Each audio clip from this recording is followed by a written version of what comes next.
Welcome back to the Trading Cryptocurrency with Python series. So in the last video we went through how to grab a data set from the Binance API, organize that all so that we can try to do some back testing of some simple cryptocurrency trading strategies, with our final goal being to actually implement this live and trade live on the Binance API. Before we do that, we're going to just go through a simple Bollinger Band trading strategy and try to see what would have happened had we used this strategy over the past few months. And so to start, I will open that directory we were in back up. In my case, that is one trading series. And to open back up that Jupyter kernel, we'll do Python 3-m notebook. And so I mentioned we'll be using a Bollinger Band strategy. This is a pretty simple trading strategy just to kind of give you the tools you need to implement some more complex strategies of your own. But I'll show you just what exactly this Bollinger Band strategy is. Let's see, yeah, it's this top 6. So there's a variety of different ways you can trade using these Bollinger Bands. I thought I'd go through a couple of them. Basically, overview on the Bollinger Bands in general. These indicators are, they focus on a simple moving average in the middle, and then they create these channels. So an upper band and a lower band, and these defined are period moving average. So we'll be using this 20 period moving average as well. And then the upper band and lower band are just adding and subtracting standard deviations from that. And so the goal of this strategy is to identify times when maybe the market is overbought or oversold. And so you can see here, they say for your average chart, the price will lie within these bands around 90% of the time. So as soon as it drops below or above these bands, this is kind of a time of, either a lot of people are selling right now, a lot of people are buying right now, and this might be a time you want to consider buying or selling. And so to get into the different strategies, they list 6 of them here in this article. We'll actually be just doing the simplest one, which is number 6 here, just trading inside the band. So the idea is that whenever the price crosses below the lower band, we'll buy, and whenever the price crosses above the upper band, we'll sell. And in the next video, I'll actually do a live implementation of this strategy as well, using double bottoms and double tops to sell. But to get started here, so we had our initial notebook here to gather all the data. What I did was just grabbed a data set from January 27th of this year until July 21st. And the reason I chose these dates were to find a period of time when there was some market fluctuation, but it ultimately started and ended in the same place. And so if we can beat the market in this time period, that's a good indication that our strategy is working. Right? So in January of this year, you can see the price was around 32,000. I think I was in the 27th, so it was 30, just above 30,000, and then towards the end of July we were back around that same level. And so we'll backtest our strategy on this period. So we'll create a new notebook here. We'll call this Bollinger Bands backtest. And the first thing we'll do is just import pandas so we can read that data in. So what I did was I just wrote this out to a CSV file. You can do that by using this toCSV function of pandas, and I've named it here with the different cryptocurrencies we gathered, along with the dates and the intervals. We're using 1 hour intervals in this case. This index equals false parameter. This is just because we were not using an index in our last data frame. We just had the time columns as a normal feature. So I'll read this back into our new kernel here. You can do that using pd.readcsv and just paste that file path. We'll just call this df.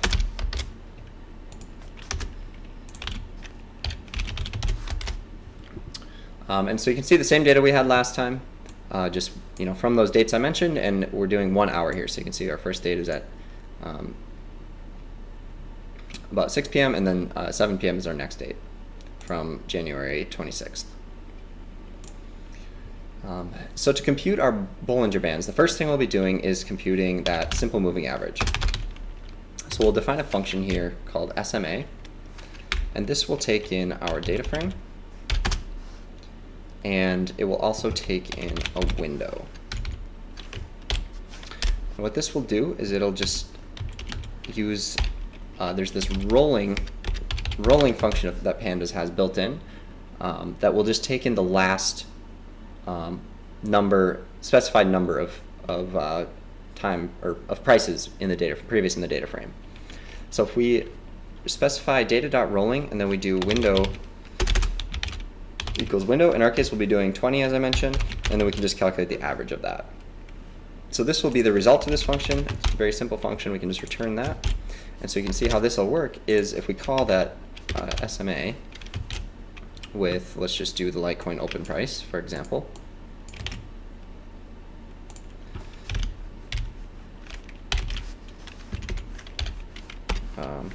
And then specify our window of window equals 20. You can see this will return a column or a Pandas series of the prices. You can see these first values are null. This is because right away we don't actually have 20 prices to average out. So as soon as we have 20, this will start calculating. I'll make this a list so you can see it a little bit better here. And so you can see the first 20 here are not a number, and then as soon as we have 20 previous prices, it'll start taking the mean of those last 20 prices. And so we'll just begin adding these columns into our data so that we can use them later on. So I'll again specify the different cryptocurrencies we're using. So I'll call this symbols and just make a list of BTC, ETH, and LTC. So then for symbol, in symbols, we're just going to add a new column with a simple moving average from each of these. And we will call that, we'll use an f string to make a new column for each of the symbols. So we'll input that symbol variable in there, and we'll just call this SMA. And this is going to be our function that we just created of the open price for that symbol, for that cryptocurrency. And we've called that in the past USD open. And again, making this an f string, and then specifying our window of 20. And so what that did was just created another column at the end of the data frame of each of the moving averages for each coin we're interested in. And so now with these moving averages, we also want to compute the Bollinger Bands. So we'll create a new function called Bollinger Band, and this will take in, again, the data that we want to compute from. It'll take in that simple moving average, because remember from this article, here are the functions we're trying to calculate. So we want the middle band, which is that simple moving average, plus 2 standard deviations. And we'll make that a variable as well. So we'll do we'll just make a variable called n standard deviations. I'll set that to 3 actually, just so this strategy, you can kind of change these parameters to your liking. If you want to make the bands a bit wider and then a more conservative strategy, you can up this number, or if you want to make it a bit more aggressive, you can lower this number. So we'll use 3 for 3 standard deviations is where we want to identify our crosses. And so to define each of those, to define our function first, we need our simple moving average, and we'll also need our window for our Bollinger Band. And so what this will do is it will get first the standard deviation of the last 20 prices, so we'll call that STD. And we'll use again this data.rolling function. So whatever we pass in, we'll pass in one column. It'll take the average of the last, in this case 20, but we'll make that window, the last window data points and we'll use this std function from pandas. So this will compute the standard deviation of the last 20 data points prior to the current one. And so with that standard deviation, we also want to compute the difference between the standard deviation and the simple moving average that we previously defined. So SMA plus standard deviation times n standard deviation. So we're going to do 3 standard deviations. We'll pass this in as a variable too. And then SMA minus std times n standard deviations. And this will be the upper band and lower band respectively.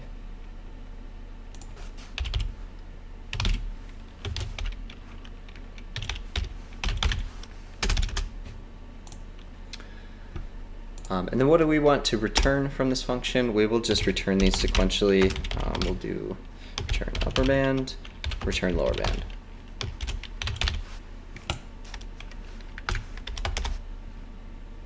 I need to put a colon after that. Okay, so then within our for loop here, as we're looping through, we're going to then use this simple moving average that we just calculated to compute our Bollinger Bands. And so because this function is returning them together, we'll name them here together in one line. And we'll call this, we're returning the upper band first, and then secondly we're returning the lower band.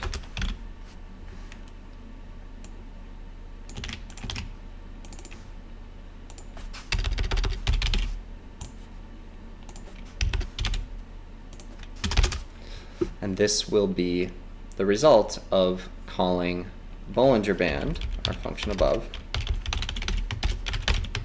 on, and what inputs do we need? We need our data, which will be the open price again. We need our simple moving average, which is the thing we just computed here.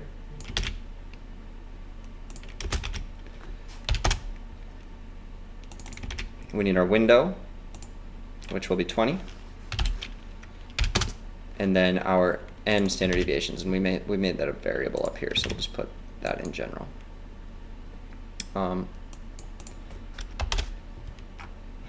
Okay, so we ran that, and now we should have all the data we need to implement this strategy. So you can see we have our SMAs for each coin, we have our upper bands, and we have our lower bands. I mentioned these null values here, where we don't have 20 previous time points to actually compute from, so these just come through null. We'll just drop those from the data frame for now. So we'll get rid of those first 20 by using the built-in pandas drop NA function. And so you can see we're starting now at index 19, dropping those first 0 through 18. And you can see we don't have any nulls left in this data frame. And we can set this to be in place equals true. This parameter here, we could just reassign it like this, but instead this parameter here setting in place equals true. You don't have to actually reassign it back to df. It will just do this action in place. And so we'll run that, and now we have all of our data we need before we start backtesting. So I'll keep that open here, just using the head. And so next, what we need to do is we need to define a trading environment class or object that will just keep track of everything we need, like our balance, what buys are we making, what are we currently holding, what sells are we making, things like that. And we can look back at all of these things later on to analyze how we did. So I'll make this class trading environment. And so each of this class will take, it'll have an init function. So when you're making classes in Python, basically this init function will just initialize all your variables. And so what's important to us when we iterate through this data frame and start backtesting, we want to know our balance. So we'll make 2 variables for our balance, one being the amount, and then one being the balanced unit. So are we holding 100 USD? Are we holding 0.01 Bitcoin? And so we can track it that way. This init should take, let's self. This init function will always take self, and then whatever we want to pass in when we initialize this trading environment. So let's pass in a balance amount so we can change that whenever we would like to. And then our balance unit as well.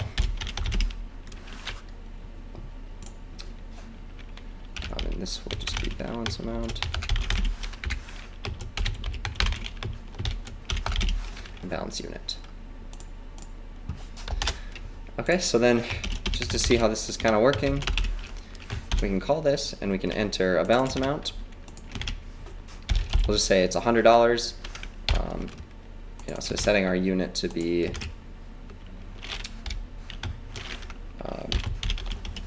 USDT. That'll be what, when we actually do trade on the Binance API, we'll be using the stablecoin for US dollars, which is USDT or Tether. And so if we call that and assign it to, we'll just say M. So you see we can then reference back what is our balance at any time as we're updating these things throughout our backtesting process. We can just call these and check our balance is currently $100, and what are we currently holding? We can check our balance unit, and it's USDT. And so a couple other things we'll need as we go through this is we'll need to track our buys, which we can just do as an empty list for now because we don't have any buys, but we'll append to this as we make buys in the future. And then our sells as well. And that'll also be an empty list. And so a couple functions that will be useful for tracking these things throughout the process is we're going to want a buy function. So as we backtest, whenever we call buy, that will make all the necessary calculations of changing our balance and our balance unit, and similarly with sell. So we have these two functions. So you can think about what do we really need to do when we buy or when we're backtesting. What actually happens when we buy? Well, we need to know what are we buying. Right, so we'll call that symbol. We need to know how much of it are we buying, or what is the price. So we're gonna take our balance amount and we're gonna convert it to that whatever we're buying based on the current price. So we're gonna call that buy price. And so every time this function is called, we want to update our balance amount. So for example, if we're holding 100 USDT and we want to convert that to Bitcoin, or we want to buy Bitcoin, we need to take that value and divide it by the price that we're buying it at. And so our current balance, we want to take this balance amount and divide it by the buy price. And that will update our balance amount to be reflective of how much Bitcoin we now own instead of the US dollars we previously owned. And so similarly, we can also update our balance unit to be whatever symbol was passed through here. And that's all we'll need for the buy function. One other thing we should consider when we're making these buys and sells is no exchange is free. So when we're using the Binance exchange, we're going to have to pay some fees. And the cheapest way to do that is using Binance token to pay the fees. When we actually implement this live, I can talk a bit more about that. But basically, we'll want to have a variable for our trading fee multiplier. In the case of Binance, we can put this up here as well. This will vary from exchange to exchange, but since we're using Binance, this will just use there's different VIP levels on Binance. So if you trade a lot, if you spend a lot of money buying different things on Binance, you get decreased fees. We'll just use the VIP level 0 for the purpose of this video. And we'll assume that we are paying fees with Binance token. So you get a slight discount if you hold BNB, which is Binance token, in your account. And as long as you hold that, it'll automatically pay your fees with that, and you get a bit of a discount.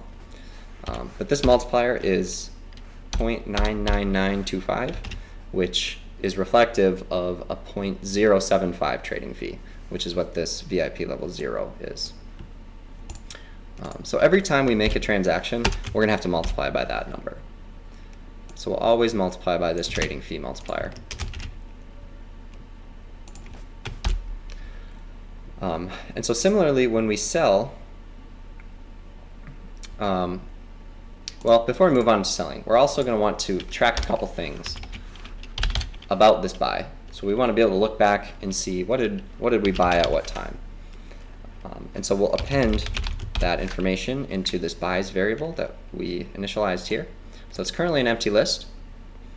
Every time we buy, we're going to want to know what did we buy first. I'll just do this as a list. We'll just append a list of different things we want to know to this. We want to know what did we buy. We also want to know how much did we buy, or for what price. And we want to know also the time. I haven't added this time variable. We'll just we'll make this an input, and this will come from the data frame as we iterate through, and then we'll pass this to this buys list variable here. So now it'll convert your current balance to whatever you just bought.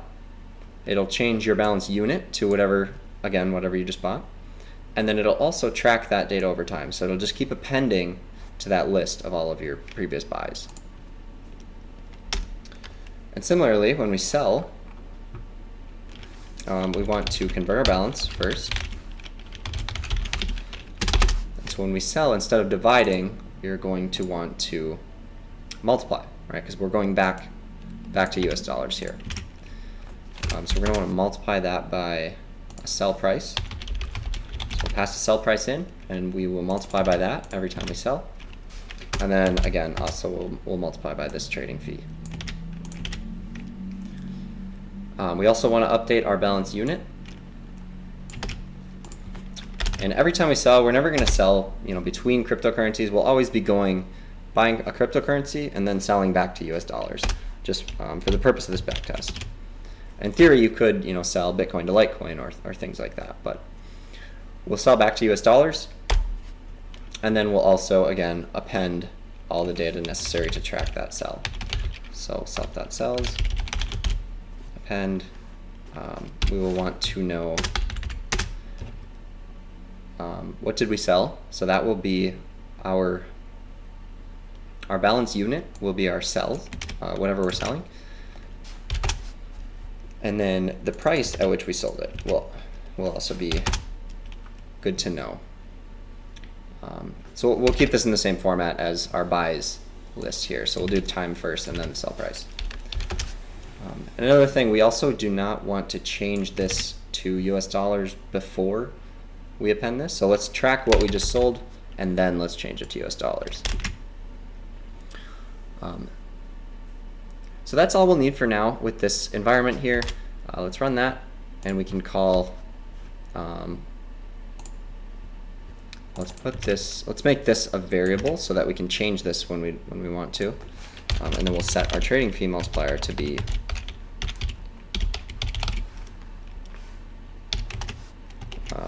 0.99925. And then so we can call these things whenever we'd like to check what is our current balance and what are we currently holding. So then when we backtest, when we go through this, we're going to go through this data frame one by one as if we were receiving these prices in real time. So at the top of the hour, we're going to, in theory, calculate all of these different things, and we're going to decide, do we want to buy something right now? If we're holding something, do we want to sell it right now? And so how we're going to do that, we're going to iterate through these prices one by one. So we're going to use a for loop for this, for I in range length of our data frame. And so what this will do is it'll iterate through this index column here, basically. And we'll be able to call any data point we need along the way. And so first, if we want to know, do we want to buy something right now, or do we want to sell something right now? Are we holding US dollars, or are we holding some cryptocurrency that we just bought? So let's first check what are we currently holding.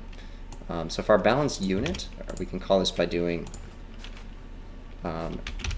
m.balance unit. So if this is equal to US dollars, or USDT, this means we're looking to buy something. We're holding US dollars, and we're going to be watching and to see if the conditions are right to make a purchase.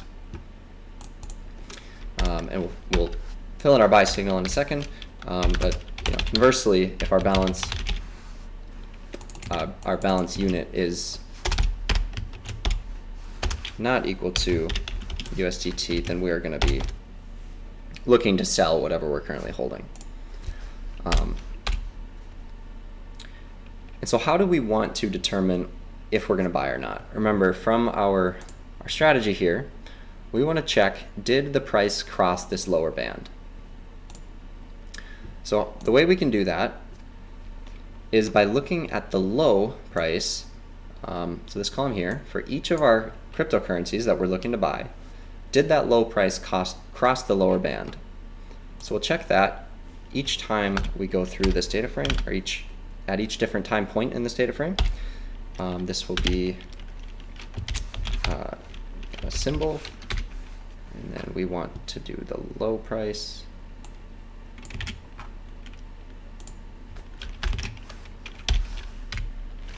And then we'll do it at index location I. So as we go through this, I will be updating these indexes, and we'll check, do we want to sell at the current index location of I? And the way we'll determine that is if this crossed below that lower band.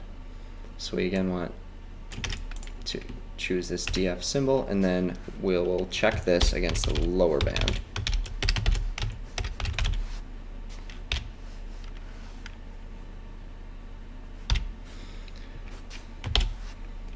And so if this is the case, I forgot an if statement here.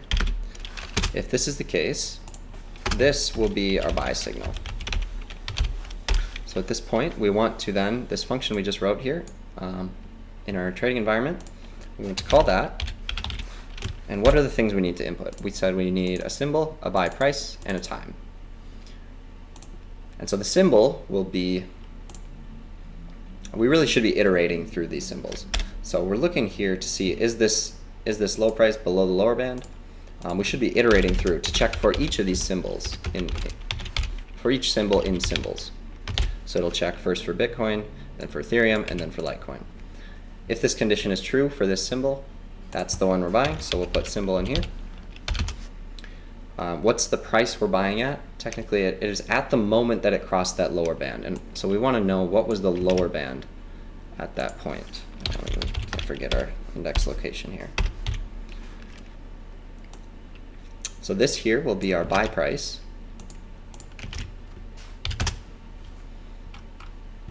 And then what do we also need? We also need this time. And so we'll use the open time to track this. So df open time, index location I. And so technically we won't, when this is implemented live, it won't actually be at the open time.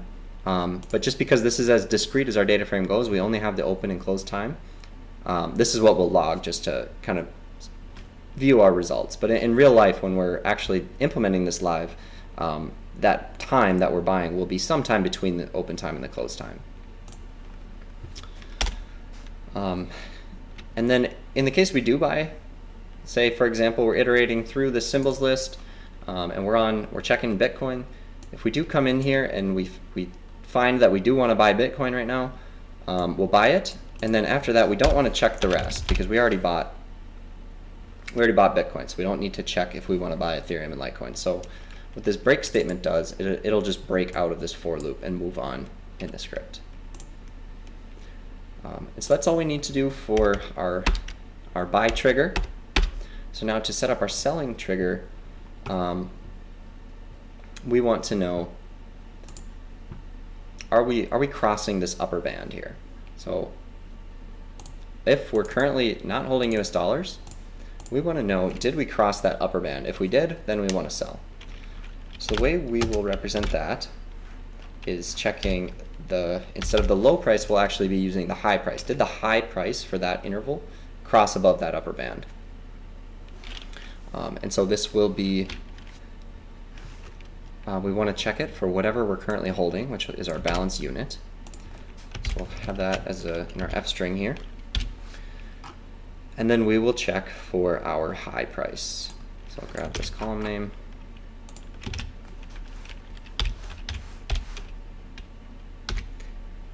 So if our high at index I is greater than our balance unit upper band at index I, then we want to sell. So this here is our sell signal.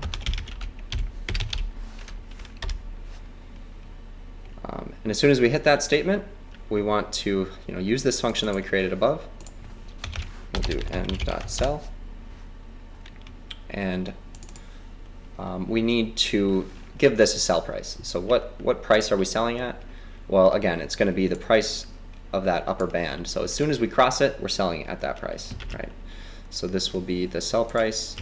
And I forgot to pass the time into the sell function here. So we'll also pass the time in there.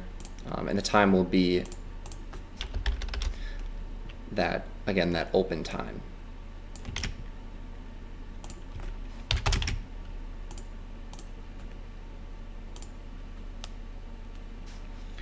And then the last thing we need to do before we test this out and see how it works, just to make sure we end up in US dollars for when the data frame ends, because we're ending at 5 p.m. here, or I guess this isn't the end of the data frame, but we're ending at a specific time point. And as soon as we end, we could still be in Bitcoin or Litecoin or Ethereum, whatever we had bought previously. So if we are not,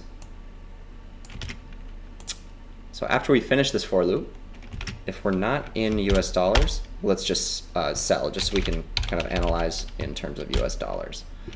And so we will do, then our current balance unit will take the price at the last index, which you can do in pandas. You can use -1 to refer to the last index. And similarly, the time that we sell then would be the last index of the open time column. So we can again use -1 there. So let's run this and see how we did. Okay, so we got 3 positional arguments. Oh, I need to pass self into these functions here. So whenever you're writing functions within a class that need to reference, so we're referencing self variables here, you need to pass self into that class so that we can reference the variables that are initialized within that class. So let me run this. And so we've completed our training, or our testing environment. And so we can call m.balance unit. And we can see we are in US dollars. Let's actually just print a bunch of stuff here. So let's get a bit of insight into what went on, what trades did we make, how many, and things like that. And so we can print num buys is going to be length m.buys.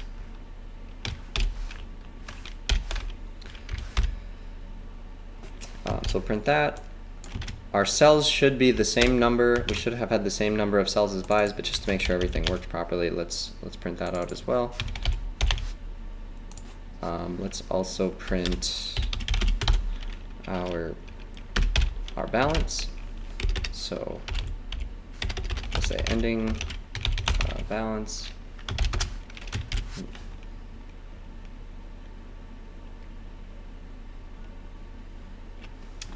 Sweet. Balance amount, and we'll also want to know what are we currently holding, which will be US dollars, or should be US dollars, but we'll just print that out to make sure. Okay, so we can print these things, and it looks like, so we started with $100, remember, we initialized this with 100. I mean, you could do this as an arbitrary number. You could start with 10,000, and it doesn't matter how much you start with. This is just to get a reference point of $100, and to see what percentage did we earn over this period of time. And you can see, using this strategy, we made 52 buys. We can take a closer look at those as well. So I'll zip these two things together, our buys and sells.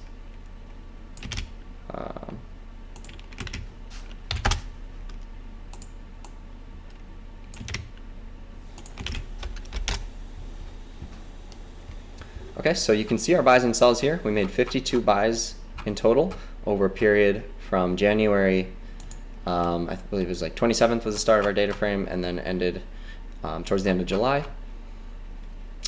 We made 52 buys. We ended up 9% increase in profits. And remember, we are accounting for our trading fees in here as well. So had you implemented this Bollinger Band strategy from January to July, you would have increased your balance from $100 to $109. And remember, with this data frame, this actually started and ended around the same price. So this testing interval, for each of these, it actually ended a bit lower on Litecoin, and Bitcoin and Ethereum might have gone up a bit. Let's just slice this so we can see exactly. So we can take our open prices here, and we can take a look at all of our open prices.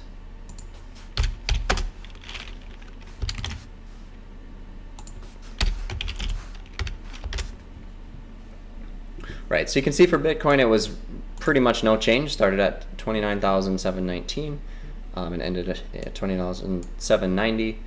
Ethereum did go up a bit. So really the right way to compare this would be to compare your average, so your net gain or net loss compared to had you held an average stake in the market. And so our average stake would have been similar to about no change, and that's why I picked this interval. But you can see we did make 9%. I have some plotting functions to kind of visualize this a bit better written previously, and I'll include these linked in the description if you'd like to take a closer look at how exactly we're plotting this, but it's kind of just copy and pasting code from the Plotly documentation, so I won't go through that. Let's see, from plot utils, we'll import plot results. I have this previously written. And so we'll just plot, I believe I need our data frame. We'll look at Bitcoin first, and then our buys and our sells. So you can see here, if we zoom in, maybe we'll pick this area here. So you can see we are buying and selling at, as soon as we cross that lower Bollinger Band, and we're selling as soon as we cross above that upper one. And so you can see a couple profitable trades in a row here, and if we would have implemented this live, these are the trades that would have occurred if we were interacting with the Binance API. It kind of plotted out nicely over the entire interval. And so you can apply this to, this is just a very simple, I just found an article online and implemented some strategy. In this case, it would have worked out pretty well, but you can imagine there are definitely other strategies online that maybe wouldn't have worked, and maybe this one wouldn't have worked over a different time period or with different parameters. So with this tool, this is a really good way to kind of get an idea of, there's tons of articles online writing about this strategy and that strategy to make profits trading cryptocurrencies, and it's really hard to know, do these actually work, without checking with historical data and seeing, would have you actually made a profit here? And so I think it's a really good way to kind of stay safe with your trading and make sure you're not implementing strategies that just completely don't work, which there are definitely many of those. And so in the next video, I think we will go through this double bottom strategy. So this strategy here, instead of just buying as soon as it crosses the lower band, it actually waits. It'll only buy after it crosses the lower band twice. And so that'll kind of maybe give you a more conservative approach if it crossed the first time, and then again, this might be a good time to buy. The market might be oversold at this point, and you might want to buy thinking it might go back up. But that's all for this video, and I'll see you in the next one. In watching the video back, I realized there was one small mistake in the way we were getting out of the last cryptocurrency we bought here in this last statement. We had previously pasted in here from above that we'd be selling at the upper band. This should actually be at the close price of that interval. So once we come to the end of the data frame here, and if we're still holding a different cryptocurrency other than US dollars, We actually want to sell at that close price, not at the level of the upper band. So I'll change this out here and make a slight difference in our final result.